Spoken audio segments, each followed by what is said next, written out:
Hello, everybody. All right, we'd like to welcome you to Barnes & Noble at the Grove. We are so grateful to have our guests here today. We'd like to welcome Matthew Thomas, who is the author of We Are Not Ourselves. This is his debut novel. He is longlisted for the Guardian First Book Award and shortlisted for the Center of Fiction's First Novel Prize. So give him a round of applause for that.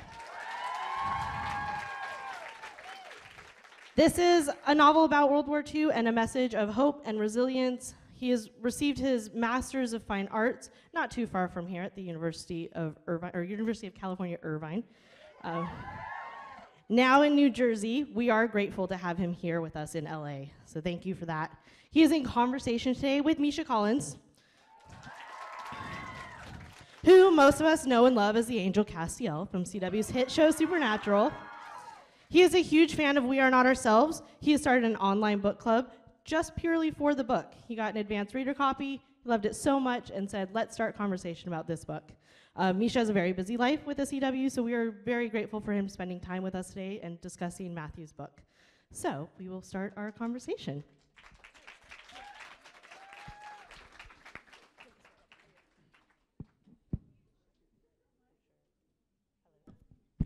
Hello. Hello. So, hi, thank you guys for coming today. I understand some of you were lining up pretty early in the morning, is that true? Oh, 4 a.m.? That's not so bad. Wow. Big deal. Oh, 12 a.m.? I love that. The one that waited since 12 a.m. got seated at the back. That's because you're obviously crazy, so we're going to put you at the back of the room. We're also streaming this on the internet, I think. Is that true, man with camera? Yes, okay. We got a thumbs up, so apparently the technology is cooperating at the moment. This is very exciting. It is exciting. Thank you for coming to do this. Thank you for doing this with me. Very exciting. Thank you for bringing all these people out here. I think there might have been 15 of these people otherwise, so thank you guys. No, it's really okay.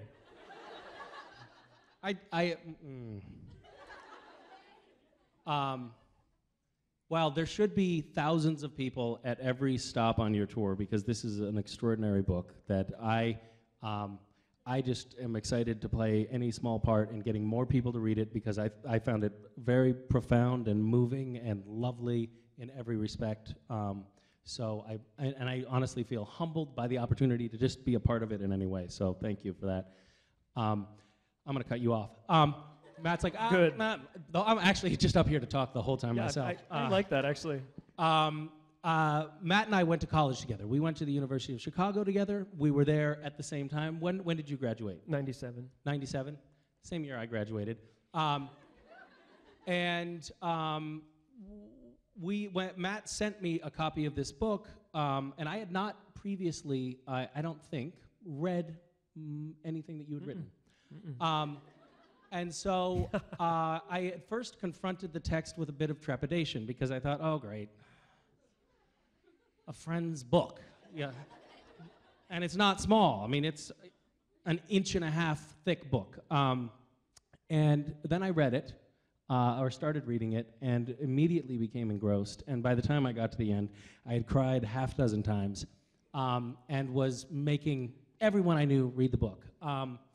And so I called you, we talked about it, and I said I would love to do anything I can to help as many people get exposed to this book as possible. I actually was not totally forthright with everyone about the fact that I knew him because I didn't want people to think I was just touting it because I knew the guy. Because in fact, I would be telling everybody I knew to read this book whether you had written it or not. And I feel exonerated. It's not just because I know you that I've been talking about this book because it's now on the New York Times bestseller list. It's been rave reviews in the New York Times, the Washington Post, People magazine. I didn't even know that people who read People magazine read books, but apparently they do. It's really, it's been so enormously well received, and I think for good reason. And so without much further ado, we should probably get into it. What we could do here, I'm going to be looking at my phone, just, whatever, surfing the internet. I'm going to be getting some questions off the internet on my phone, and then we could also have you guys ask some questions of Matt up here. And I think we could do a little bit of a reading as well. Yeah, and did you want to do what we talked about with the participation? Yeah, let's do that. We actually we planned something. It's going to be crazy. Partial nudity, it's going to be off the hook.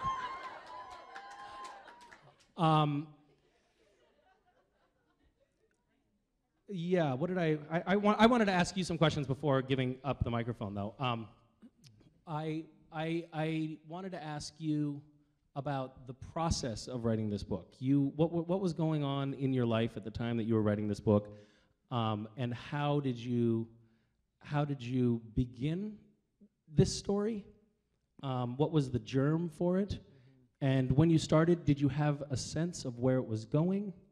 Can you talk a little bit about the journey of writing this book, how it came about, and what was actually going on in your life at the time that you were writing it? Because I think that there's probably a lot of writers who are listening to us right now who kind of want to know, how do you do that?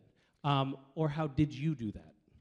That's a great question. I started the book at the end of my experience at UC Irvine. I turned in a small section of this as the last thing I submitted to workshop, and then I went off into the world to write it. And I think I started at the end because it was really easier to be in my own space writing it than submitting it to workshop. I had done a bunch of stories and submitted those.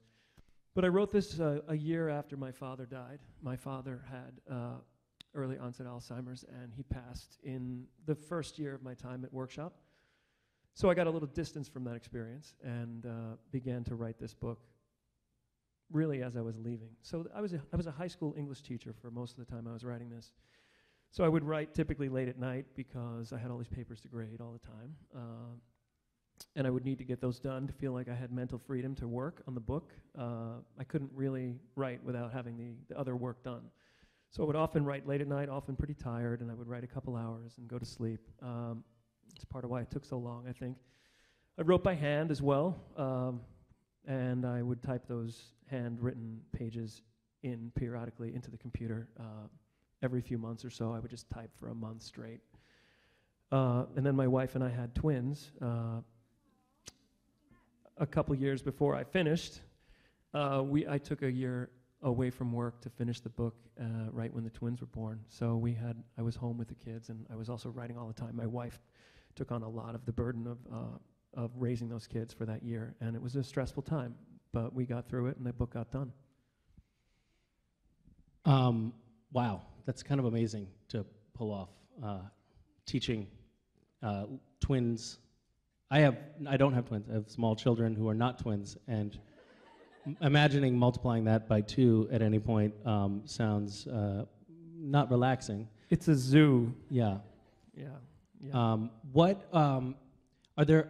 This is kind of an odd question. I don't know if you have an answer for it, but what was there a particular turn that in the story that took you by surprise? I mean, we talked about this briefly before, but you said that the book sort of at a certain point took over, and you were writing and it was evolving, but you weren't guiding it. I don't know if that, I'm not saying what you said eloquently, so maybe you should say it. I think Misha's talking about another feeling that you get, I think, when you're writing sometimes, that although you're making 1,000 conscious choices, the characters are making their own choices, and you are working in the interplay between those things, and you have to let them guide whatever they want to guide, and you can't always try to steer everything in every single direction. You can make choices at the sentence level, at the word level, but sometimes the characters insist on certain trajectories for their story. And I was surprised to find Eileen forming an affectionate relationship with the male caretaker for her husband at one point. I did not expect that relationship to emerge, particularly because it was the last guy in the world that she probably would have wound up feeling close to in any way, I think. But life is unpredictable, and she sees him as a resource, as a valve, as a psychological safety net in some ways, and I was surprised to find that. That's amazing. That's really cool. because that felt so authentic, and of course it was happening. When I read it, I was like, yeah, I was starting to feel feelings for the guy too. Would anyone in the audience like to ask a question? I think that you probably just have to raise your hand and then we come up to you. Okay, I'll ask you because your pants are the most colorful. Stand up. Let's showcase your pants for these people. Snakeskin print in rainbow. Okay, wait, do I ask it on here? Oh, okay. So I haven't finished the book, but in the book, it seems like Eileen is very materialistic, and what are your opinions on that? That is a great question. She's the daughter of immigrants. She's the daughter of a tumultuous home. The tumult in her home is embedded in her name. She's seeking psychic comfort in a way that extends beyond, I think, the fixation on a nice house or a comfortable lifestyle. She is in an alcoholic home and I think drives her fears of alcoholism and chaos underground into a desire for a life that is comfortable, that is settled, and that is predictable. So I think materialism is a way of looking at it, but another way of looking at it is that as the daughter of immigrants, she doesn't have a safety net under her. And I think it's important to understand her drive for more as a deeply felt psychological impulse that isn't necessarily about things as much as it is about settling her spirit down and calming herself down at a very deep level. So I think that a generous way to read her is to see her as in a state of need, in a state of emotional crisis, even if she's not aware of it consciously. I feel like that aspect of the book really resonated with me at the end because as I was reading, I was finding myself on the one hand consciously disliking a lot of Eileen's values and her choices and judging them. Mm-hmm. But at the same time, by the time I reached the end of the book, I realized how much I identified with her and how much I empathized with her. And I think that it's largely because what you're saying, it's the manifestation of her dissatisfaction in life was, grasping for, material betterment. But we all have that dissatisfaction in our lives. We are all suffering in some way, and we're all looking for a way to ameliorate that suffering. And that is what makes her so universal and makes the book resonate with us as the reader so much, I think. And I like to think also that she shows her character in her steadfast caretaking of her husband. And when the chips are down, she reveals her soul and her character. And in the end, I think by the end of the book, we see that she is really capable of being very present if she has to be. So yeah, I understand anybody who sees in Eileen, occasional fixation on things that maybe you yourself might not be preoccupied with. I'm not preoccupied with those things, but I like to understand the character in the context of her time, first of all, and her, the psychological environment she was raised in, and to try to take the judgment away, in a sense. Will you maybe find somebody to ask a question, and then I'll look for a question at the same time? I saw her hand first. Hi. I've got a question, which is how close is the character of Eileen to your real mother, and how did your mother feel about the book during the writing and now that it's come out? The character is certainly rooted originally in my mother. And in the earliest writing, when I was more faithful to the actual facts of my mother's life, for instance, or her personality, I just found the writing to be hamstrung by that. Because when you're writing toward a certain person, you tend to take away any of the flaws and quiddities that make somebody interesting. You try to make a saint out of somebody. And as the character evolved into a character, and I got distance from her, and she stopped being my mother. She became a much more interesting character to me. I became more interested in her, and I allowed her, because I had distance from her, to do things my mother wouldn't have done, to feel certain ways my mother wouldn't have felt. My mother, for instance, is not oriented toward the world the way Eileen is in regards to fear of the other. We lived in Queens, and we didn't leave because anybody in my family was dying to get out of the neighborhood because of how it was changing. It was just a natural movement in our life. But I found that to be an interesting kind of historical figure and character, which was very common. There was white flight that happened in the 70s and 80s, in the 60s, 70s, and 80s in New York. And I wanted to render some of that in this character because I thought it would be able to speak to a larger context than just my family. So I was able to get distance from her and then able to make a character out of her ultimately. And when my mother read it, she saw that and she said, she didn't say very much because my mother's Irish, so she's not full of praise, but she said, "Good, very good." And then we moved along, but she appreciated the portrait, I think. And didn't really see herself in it entirely, and I think was able to appreciate the art that went into the making of the character. Very poignant that she would say good. Yeah. Very good, Yeah. which is, if you've read the book, yeah, that does come an up important in an indirect way in the book, absolutely. Here's a question for you, which I've now lost. Oh, they move so fast. Damn Twitter. Twitter, if you're listening, you don't work very well. Thank you. Oh, shoot. Hold on. Patience, everyone, patience. Where's the cat in the hat when we need him? I may have. Where is he? Yeah.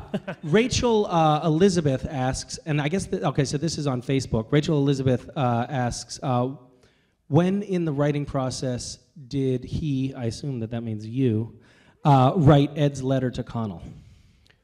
I wrote that near the end. I wrote that as one of the last things I wrote in the book. It came relatively in a linear fashion at that point in the book. And I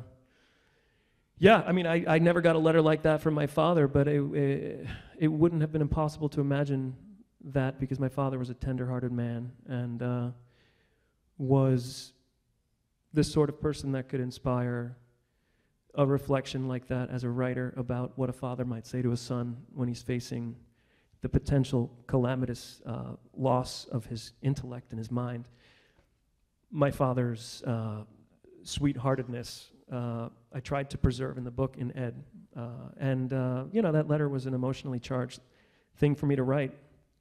So I sort of kept it at bay for a long time, and then I eventually just gave over to writing it. I want to show you something. By the way, my book is a little ratty. No, it's not for my tears. I don't cry. No, I left it in my jean pocket and it went through the laundry. Actually, I think on this page you can see that there are some there's a little water damage on this particular page. Will you just read like a paragraph and a half of this letter? This is a letter that Ed writes to Connell, and Connell receives after Ed's gone. Yes, he is gone at this point, right? Yes, I've got it in chronological order, right? You know what? Spoiler alert, if you haven't read the book, you shouldn't be here. We're in a book club. We all read this book in this book club. Sorry. I'll read from here. Yeah. It's like this chunk is really lovely, Okay, and right. Imagine reading this from your father after he's gone. When the hardest times come, I want you to think of this. Picture yourself in one of your cross-country races. It's a hard pace this day. Everyone's outrunning you. You're tired, you didn't sleep enough, you're hungry, your head is down, you're preparing for defeat. You want much from life, and life will give you much, but there are things it won't give you, and victory today is one of them. This will be one defeat, more will follow. Victories will follow too. You are not in this life to count up victories and defeats. You are in it to love and to be loved. You are loved with your head down. You will be loved whether you finish or not. But I want to tell you, this is worth summoning some courage for. It doesn't matter that you win. It matters that you run with pride, that you finish strong. Years will pass in an instant. I will be gone. Will you remember me on the sidelines cheering for you? I will not always be here, but I leave you with a piece of my heart. You've had the lion's share as long as you have lived.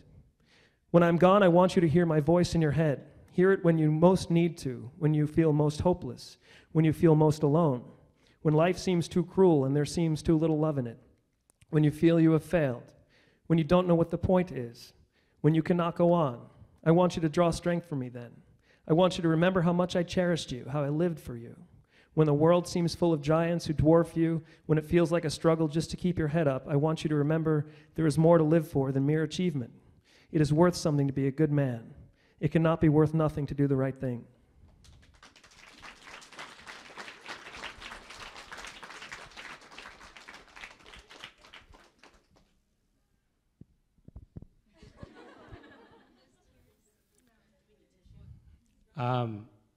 Lovely.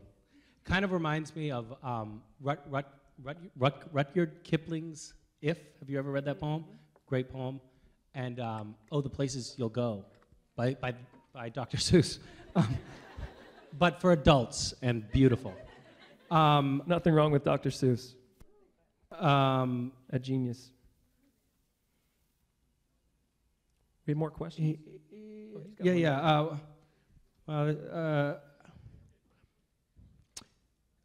At Kazoosh asks, I know every writer has his routine before they... What? You're here? No, I said they're not even here. We don't discriminate against virtual people. Great. I know every writer has his routine before they start to write. What is yours? Oh boy.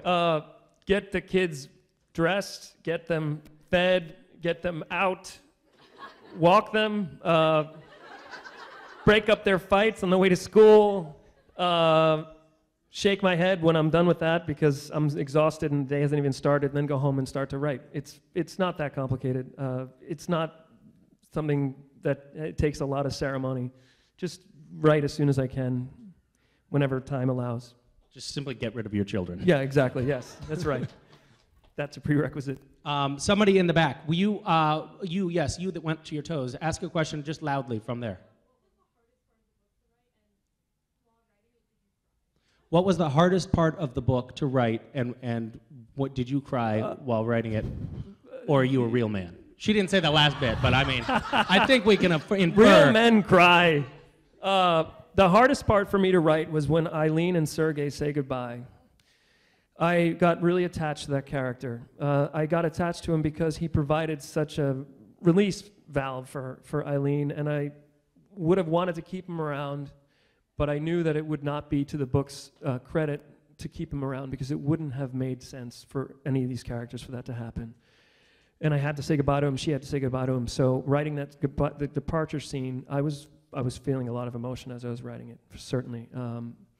And I write by hand, so you know, I was rushing just to kind of get it all out and stay with it. And this thing was welling up in my chest as I was writing, and I was just trying to write through it and get to the end of the scene and not forget any of the little moments that were presenting themselves. And you know, when something like that is happening, you're just trying to let it come out. You're letting yourself be a conduit for that moment. You're making choices, but it's a complex interplay where the characters are really telling you what's happening in that scene, and you just have to listen to it and get out of the way as well.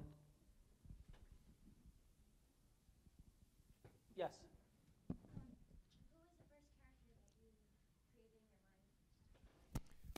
I'm going to be her. I'll repeat the question so that other people can. Who was the first character that you created in your mind?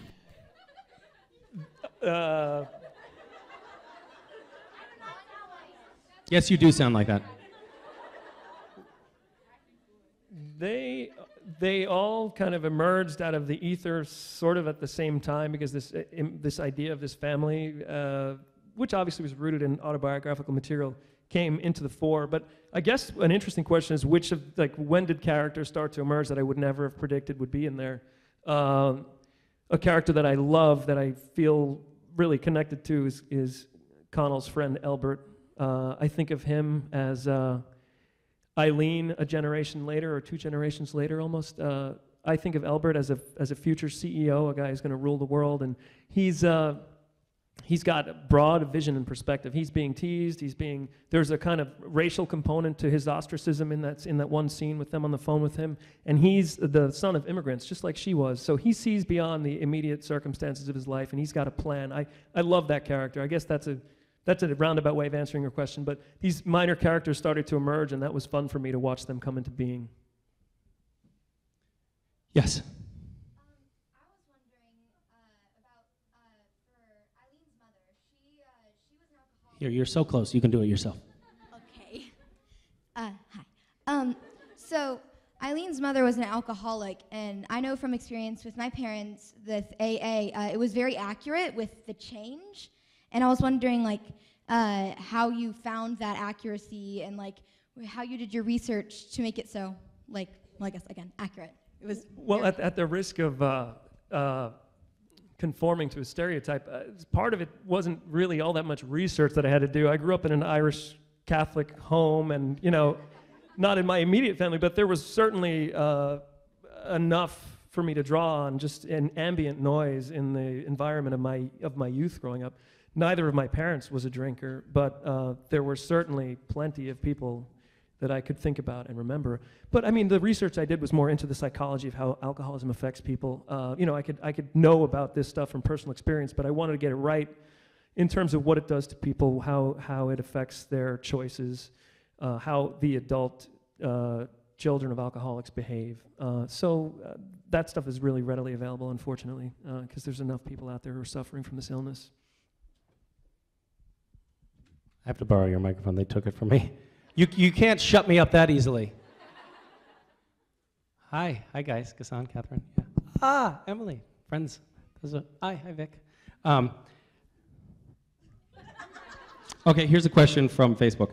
This is from Marta Flores. I want to see the live stream, but I'm still learning English. I don't understand much. That is so awesome. Wow. I don't really know where we go with that, except for I would recommend Pimsleur as a great second language But it will be device. in Spanish if she's. Oh, it's coming out in Spanish. Spanish. It's coming out in Spanish. Yeah. What a great opportunity to plug. How many languages is it getting translated into? 14 as of last notice. Yeah. Yeah. So if you're ever feeling bad, you can just be like, you know what? Whatever, it's fine. My book's translated in 14 languages. It's going to be more, probably, yeah. Yes, in the back, sir, you. Yeah, you. Oh, what a great question. Are there any characters that you couldn't stand while writing it? Wow, that's a really great question. There's a sophistication in that question, I think, because Kurt Vonnegut once said something to the effect that he tried to love all of his characters. It doesn't mean you have to like them. I mean, loving a character and liking that character are not the same thing. Embracing the character's humanity is really important when you're writing anybody, even when someone who has major flaws.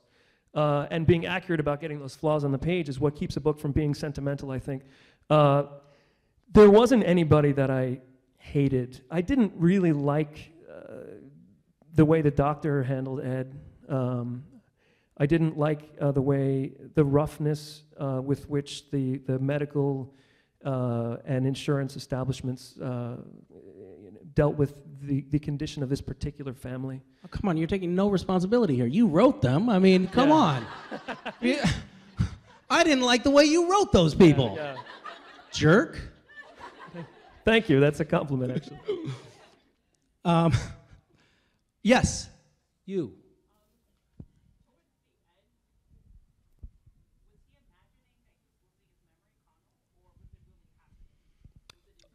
So there's a scene. Wait. Toward the end, was Connell imagining that he was losing his memory, or was that really happening? Was that a fair representation of your question? And I was going to repeat her question. Oh, too. you were? Yeah, I cut you off. I was. Yeah, thank you. This is getting ugly up here, isn't it?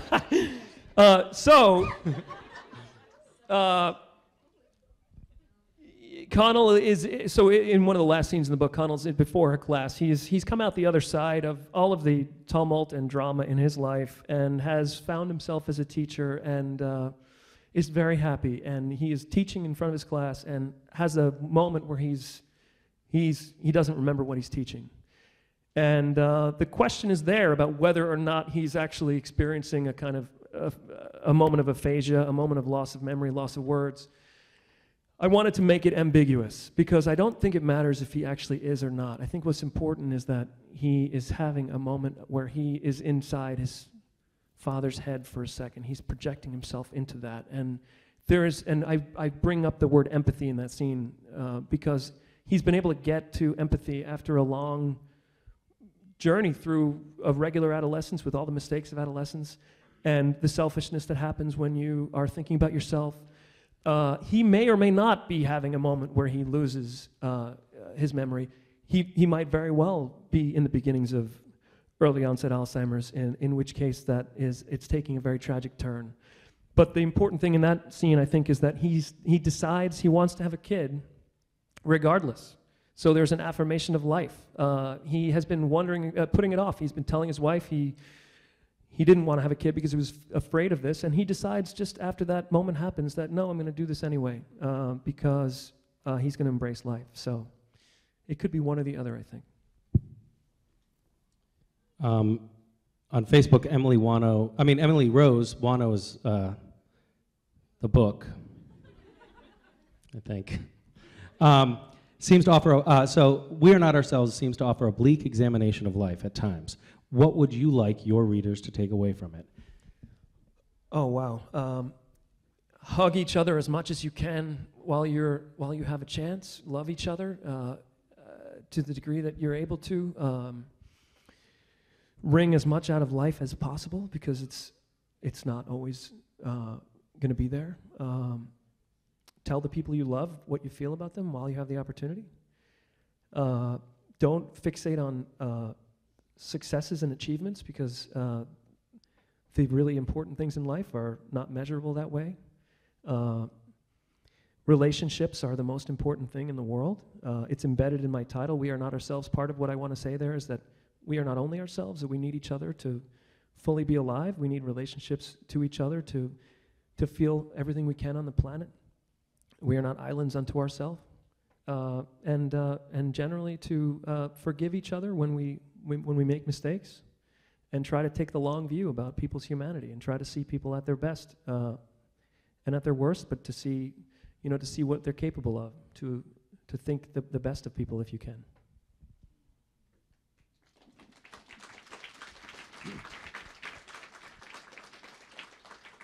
It seems to me that the book is largely exploring sort of the darker side of the human experience. We're in this very dark, unsatisfied, protracted period of loss in the book, as you're watching Ed deteriorate, and you're watching Eileen covet other people's homes and other people's lives, and being supremely dissatisfied with where she is at the moment. And yet, at the very end, when she is, for all intents and purposes, alone, and we feel somewhat shattered by the experience that she's been through, there's this beautiful scene where she is sitting with the Indian family who now occupies her old home, and for the first time, I'm going to tear up.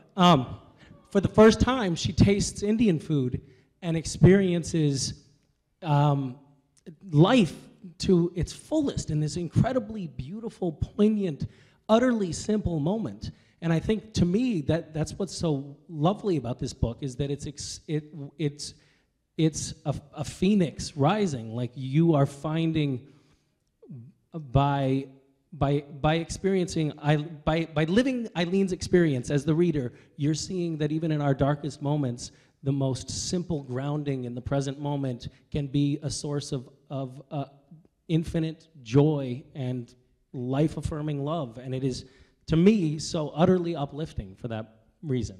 Thank you. I'm sorry I made you wait 600 pages to get there, but yeah, because the rest of it was really a drag. If you stay with it, you'll get there, I hope. Yeah, she has been stripped of all of a lot of her hopes and desires, and is left at the end with the moment, the present moment.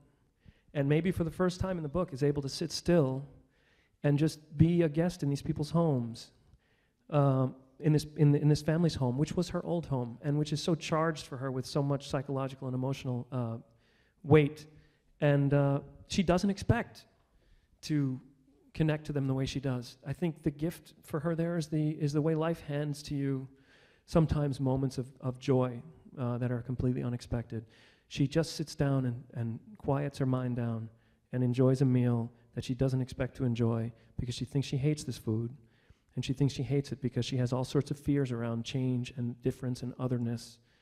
but she allows herself to be there, and she finds, as she bites into it, that she finds it really delicious.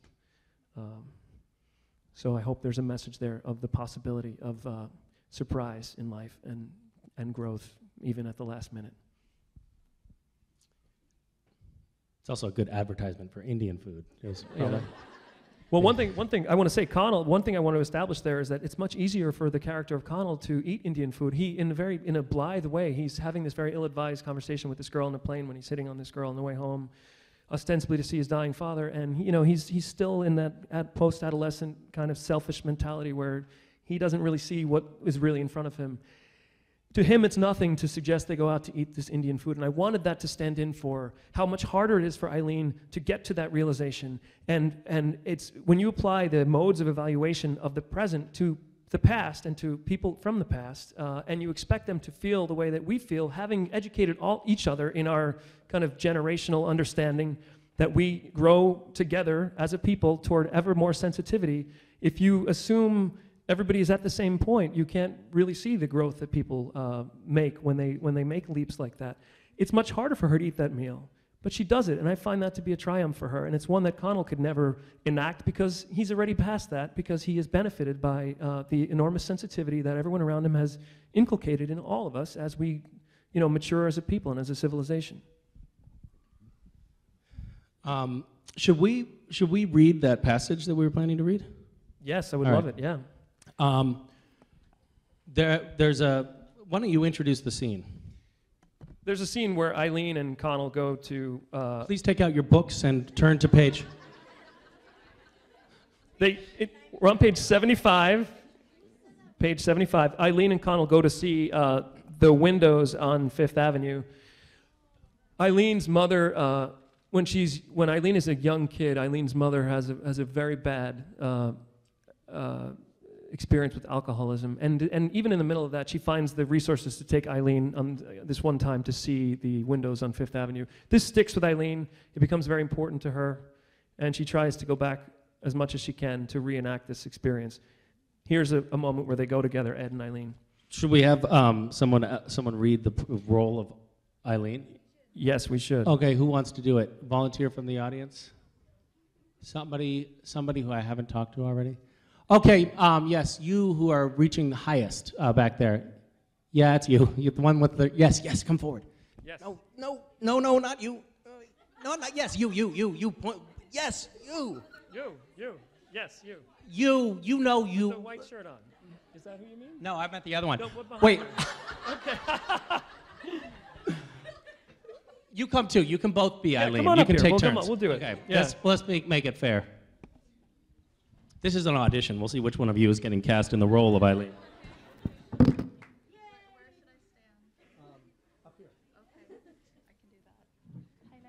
Oh, this is going to be very, very dynamic. So I'm going to read the exposition, everything that's not dialogue, and these guys are going to read the roles of Ed and Eileen. Okay. And then Misha will obviously you want to be Ed, or do you also want to be Eileen? Ed here. Oh, okay. I just gotta. No, I'll be Ed. I'll be Ed too. No, I don't. I wanted the part. Okay. Okay. We're on 75. I'll begin. You alternate. You start first. You'll be Eileen. Okay. Okay. In December of 1970, she headed to the city with Ed to see the window displays on Fifth Avenue. She was excited to see them, despite how corrosively ironic Ed had been about them the year before, when at one point in his Jeremiah he'd called them altars to consumer excess. She wasn't about to let his grousing spoil her enjoyment of a tradition she'd observed whenever she could since she'd first gone with her mother as an 11-year-old. Ed refused to pay for a parking garage. It took them half an hour to find a spot, and they ended up on 25th and 7th, almost a mile from Lord and Taylor. He refused to let them take a cab, even though she was wearing heels and it was 20 degrees out, with a wind that whipped up the avenue. The sun was setting and store gates were being pulled down as if in protest of the cold. The sidewalks of 7th Avenue were unusually empty. She noticed that most of the cabs that passed were occupied. As they neared the store, the sidewalks grew more crowded, the bells of the Salvation Army collectors jingling in each corner. They saw a pack gathered in front, which quickened her step and made Ed sigh and slow down. She had been delighting in the scene of a golden retriever pulling at the corner of a wrapped gift when Ed, who had been munching his way toward the bottom of a little bag of roasted nuts, broke the spell. These things seem to be here for the purpose of entertainment, he said. But really they're here to get you to come in and part with your money. He spoke in a breezy, careless way that suggested he believed a new understanding had sprung up between them. They're like organisms that have evolved elaborate decorative mechanisms to lure you in. People fall for it. It's fascinating, actually. Oh, listen to yourself. The bee orchid, for instance, has flowers that look like female wasps. Males try to mate with it, and in the process, they get pollen on their feet and they spread it around. It's not about the window. It's about pulling you into the store. It's about getting you to leave with something. She was attempting to concentrate on the little animatronic girl whose hand was traveling slowly to cover her mouth, which had fallen open at the sight of Santa Claus's ebony boots disappearing up the chimney. It's a stupefying hypnotic loop. It puts you in a suggestible state. You have to be so heady about everything. So do you have to analyze? Wait, you're Eileen, though. Oh. Actually, never mind. I like that interpretation of Eileen. Stick with it. Do I read what's amazing? Yeah. So do you have to be so heady? Yeah, that is This is Eileen. great. This is Okay. acting lessons from Misha. Do you have to be so heady about everything? Do you have to analyze everything to death? I like the other Eileen. Okay.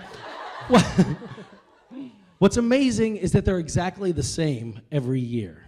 That's an ignorant remark. She spat. They're not the same at all. They put a lot of work into these, months of planning. She wouldn't have minded his objection so much if he hadn't insisted on drawing her into a dialogue about them. Was it too much to ask to share a moment of joy? She looked around at the other husbands.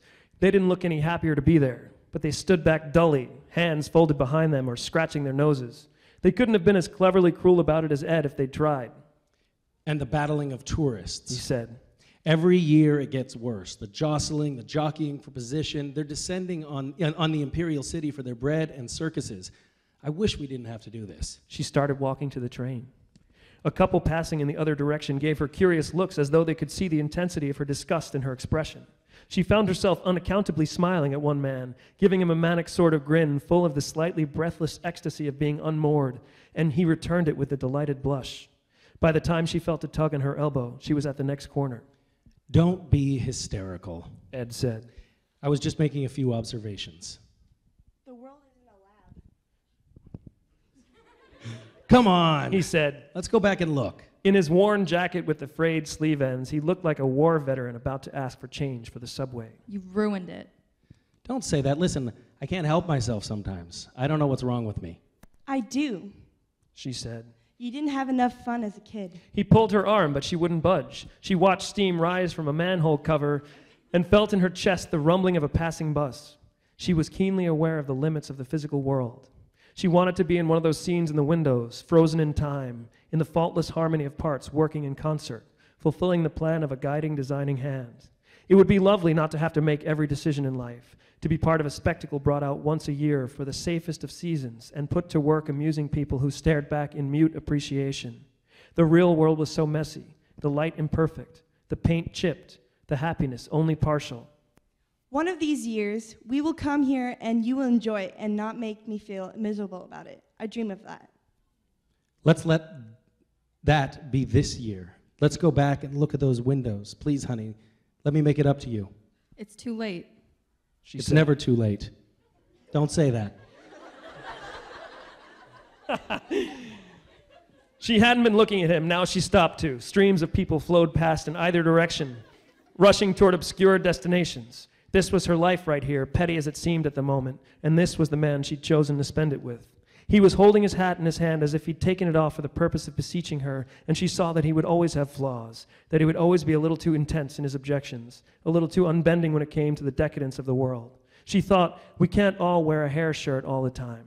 But there he was, trying to pull her back to the scene he despised, and she saw that he couldn't live in a way other than the one he thought was right, and when he saw what the right thing was like now, he cared about it as if it were the only thing that mattered. Everyone else around seemed as insubstantial as the air they moved through, the shopping bags they carried, the only things anchoring them to the ground. Did I tell you I love what you did with your hair? Why don't you read the last thing? Read the rest. He said, and she let herself be mollified because she'd thought he hadn't noticed. She took his hand. Take his hand. They retraced their steps, the street around them thrumming with life. She saw that there was something perfect about the imperfection of her husband, her mortal, living husband with his excessive vigilance about the effects of capitalism and his unmistakable pair of bow-legged that she watched carry him forward.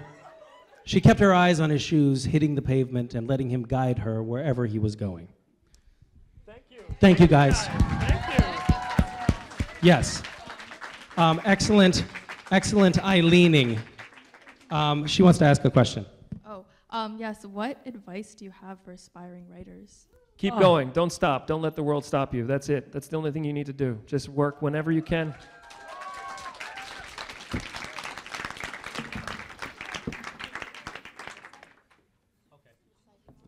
So I think that pretty much brings us to conclusion here.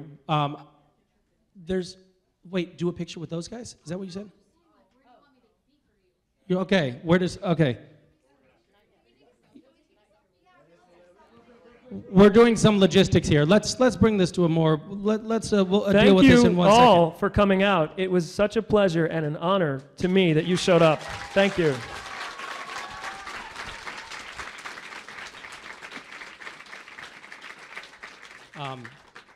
Thank you for bringing this lovely work of art into existence. We are grateful.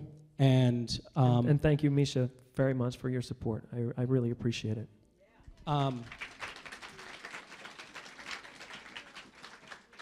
You're welcome. This has been so pleasant. Yes, after that fight that we had midway through, it's nice that we've resolved things. We're going to do some book signings. I think that's going to happen here. And I'm not going to sign the book because technically I didn't write it. But if you want to take pictures, I will take some pictures over here. Do we have a photographer for that? And when I say over here, I mean over there. And thank you, everyone who tuned in on the internet. Thank you. You are all not of you out lesser there. people for not being here in person, in spite of what some of our audience might think. And thank you very much. Thanks again.